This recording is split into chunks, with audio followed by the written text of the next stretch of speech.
pension system versus old pension system, and now we have unified pension system.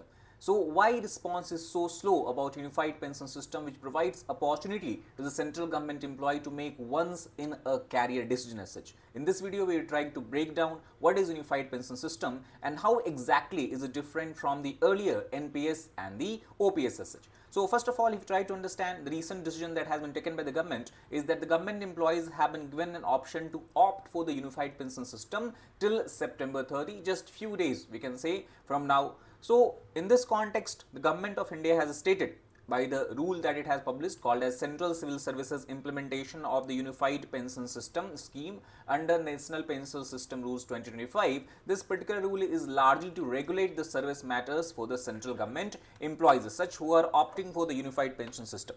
Now apart from this, also we try to understand that the background of this particular system can be understood from the fact that it was just last year in the month of August 2024 when the government of India has brought the system called as UPS as such, and it became effective on the 1st of April 2025. Now if you try to understand, there is a big contrast in the data that has come from the government database. If you try to look at the employees who have joined the pension system under NPS, new pension system, their number stands a staggering 23.94 lakh. On the other hand, the UPS has not drawn so much attraction, and as of September 15, only 40,000 of the government employees, just a fraction, a small fraction of the NPS, if you look at the data here, have opted for the unified pension system as such. And deadline is looming close, it is only September 30. So obviously because just 14 days are left, it is quite unlikely that this number can reach even closer to the people who are enrolled in the NPS system as such. Now if you look at also the timeline, how government has come up with the pension system schemes. So before 2004, that means we can say pre-2004, all the central government employees were enrolled in the scheme that is referred as OPS, which is old pension system. The main features of the OPS was that after the retirement, a central government employee was eligible to get a fixed pension. That was 50% of the last drawn pay in the last 12 months of his service, plus the dearness allowance that government keeps changing with time to time. Then came the new pension system, that is NPS. This entire pension system was contribution based system. The overall corpus that you will get during the retirement or after the retirement and every month the amount of money that you can withdraw from it was completely linked with the market, how market performs. If market performs better, you will get better corpus. If market is down, you will get a relatively lower corpus as such. And then last year government has informed this, basically come up with the UPS, that is unified pension system.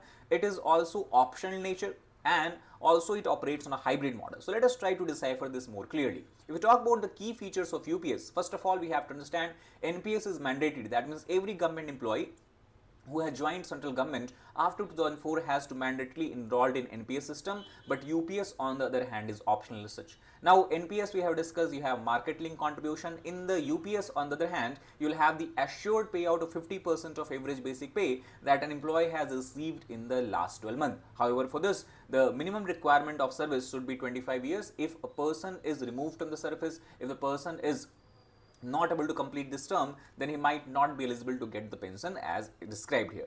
A spouse, if suppose the employer died after retirement for certain years, after certain years of time, in that case up to 60% of pension amount will be given to the spouse of the dead central government employee. And in this context, if you do the calculation, it seems that if someone in the central government has performed a service for at least 10 years, he or she will be eligible to get at least 10,000 rupees per month as per the unified pension system as such. So before understanding details about UPS and make comparison between UPS, OPS and NPS, I would want to bring your attention to the fact that at Legacy as Academy, we are going to soon commence our batches both for the weekday and weekend students. The weekday batches are going to commence on 22nd of September, 16th of October, and the weekend batches, especially for those who are preparing for UPSC along with a full-time job or studies, they can join also at 4th and 25th of October. Obviously, we ensure that the preparation in the Legacy IAS Academy is done in the small batches, so there is a better interaction between educators and the aspirant as such. We also ensure comprehensive coverage of GS paper as is required by the civil service examination. We have many other features such as one-to-one mentorship, doubt solving sessions. We also ensure that right from the start, we have an integrated outlook for the preparation as such, and that is why we focus on the daily mains essay writing practice and its evaluation as well. Obviously, while you're preparing for the civil service examination, you have to be aware about your strength, weaknesses and all, and for that it is very essential that you participate in the test series, and that is why we have test series for both phases of examination, whether it is prelims or mains examination. Now we have a variety of other features about in this course. If you want to know in detail about the programs and the features and all, you can give a call at the number being displayed here, or you can download our app or click the link in the description box also. Now coming back to this particular topic, if we talk about unified pension system, we have discussed the payout structure is more interesting here. You have the assured payment that you will get 50% of the average pay that an employee has received in last 12 months, and that is how it differs from NPS, because NPS you have directly market linked payment pattern. A spouse also will have a guaranteed security for her entire life or his entire life, depending on the 60% pension that he is receiving. Apart from that, there is an interesting we can say we have provision here of lump sum amount. So employee after retirement is also eligible to get a lump sum amount of 1/10 of the last basic plus DA per 6 months of service. That means, for example, if someone has done 10 months of service, that means it can divide it in by the 6 months, and 1/10 of the basic plus DA we calculate. That is how much amount of lump sum will get. However, if employee is dismissed from the service, is not eligible for any of the features as such. The flexibility is also being offered with the government here. For example, if any employee is enrolled in unified pension system and if he want, he can switch back to NPS. However, this switching back choice is given or granted for only one time, and this can be exercised either 3 months before the voluntary retirement scheme if employee want to get avail this, or 1 month before his superannuation. That means 1 year before the exact date of retirement, he can exercise this choice to switch to NPS as such.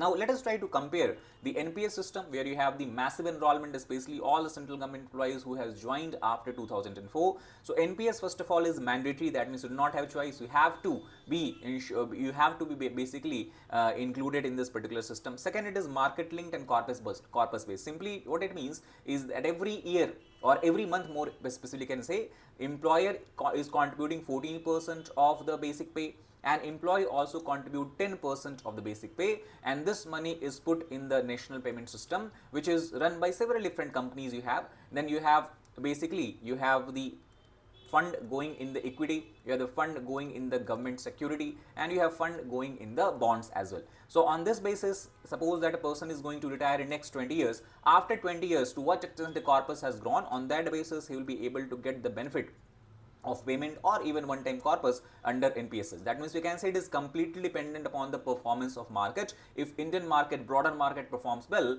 a person employee can expect to get a very high value of corpus. But if due to certain reasons, if Indian economy and market is not able to perform as expected, then also there can be reduction in the amount of pension and corpus as such. UPS, as we discussed, is optional. You have assured payout. That is one benefit UPS has, that no matter whatever is the state of economy, no matter what is the state of Indian market, you will have assured payment. Also you'll have assured corpus pool. And here if you look at the contribution is slightly lesser from the employer side. Employer has to contribute only 10%, employee has to contribute 10%, and for this fixed corpus and assured payout, government also has decided to pool 8.5% of the basic plus DA of the employer side.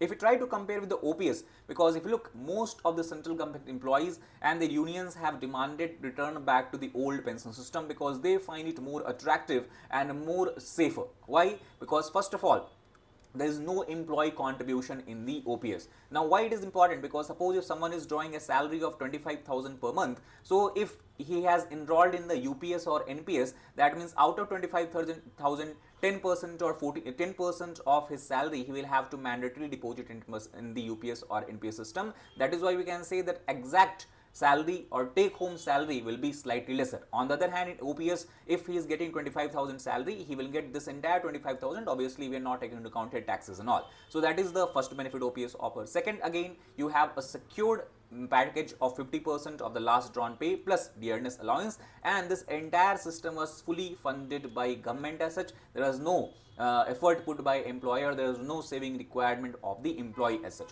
and that is why many of the people are demanding to switch back to OPS.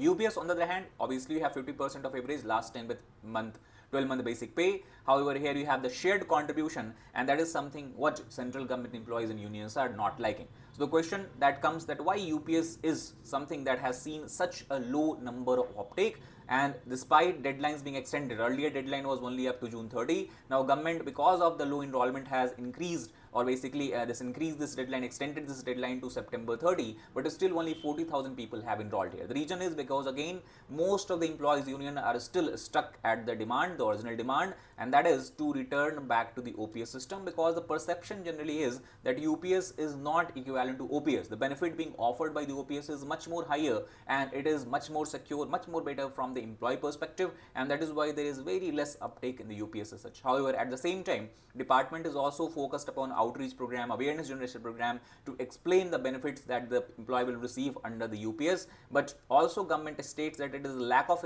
awareness that has created such a low uptake as such. However, we have to understand that there is a resistance, there is no confusion about that, because of the single point, that is a contribution burden falling on the employee both in the UPS and NPS as such. So unless and until there is some sort of discussion and understanding on this point, we cannot see and we should not expect any large scale demand of the UPS such.